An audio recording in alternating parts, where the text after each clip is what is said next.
Welcome back to our channel மாணவனாசிரியர். இந்த இடம் நம்ம என்ன அப்டேட் பார்க்க போகிறோம்னு பார்த்தீங்கன்னா, காலாண்டு பொதுத் தேர்வு செப்டம்பர் 2024 10ஆம் வகுப்பு சமூகவியலுக்கான கவர்மெண்ட்டோட அஃபிஷியல் ஒரிஜினல் கொஷின் பேப்பர். மொத்த மதிப்பெண் வந்து பார்த்தீங்கன்னா 100, நேரம் வந்து பார்த்தீங்கன்னா 3 மணி நேரம். ஸோ காமன் இன்ஸ்ட்ரக்ஷன் கொடுத்துருக்காங்க, ஃபாலோ பண்ணிக்கோங்க.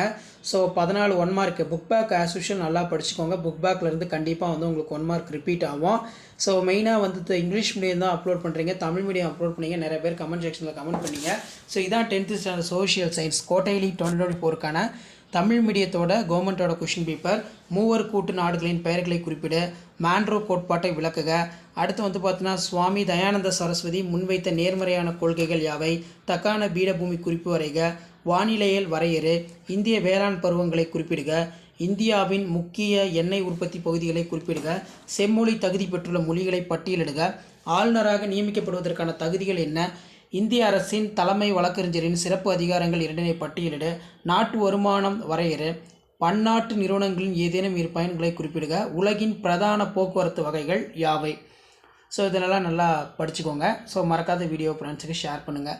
அடுத்து பார்த்தீங்கன்னா 10 × 550 இதில் வந்து பார்த்தீங்கன்னா நமக்கு வேறுபடுத்துக, வானிலை மற்றும் கால்நிலை, புதுப்பிக்க இயலும் வளங்கள் மற்றும் புதுப்பிக்க இயலா வளங்கள், ஐக்கிய நாடு சபையின் அமைப்பு மற்றும் செயல்பாடுகளை ஆய்வு செய்க, பிரம்ம ஞான இயக்கம் மற்றும் அன்னிபெஸ்டின் பங்களிப்பு பற்றி ஒரு கட்டுரை வரைக, ஏதேனும் 2 இந்திய பல்நோக்கு திட்டங்கள் பற்றி எழுதுக, நகரமயமாக்கம் என்றால் என்ன, அதன் தாக்கங்களை விளக்குக, அடிப்படை உரிமைகளும் அரசு நெறிமுறை கோட்பாடுகளுக்கும் இடையே உள்ள வேறுபாடுகளை குறிப்பிடுக, ஆளுநருடைய சட்டமன்ற அதிகாரங்களை வரி, பொருளாதார வளர்ச்சிக்கும் பொருளாதார முன்னேற்றத்திற்கும் இடையே உள்ள வேறுபாடுகள், அதே மாதிரி நியமன வர்த்தக அமைப்பின் கோட்பாடுகளை சுட்டி காட்டுக.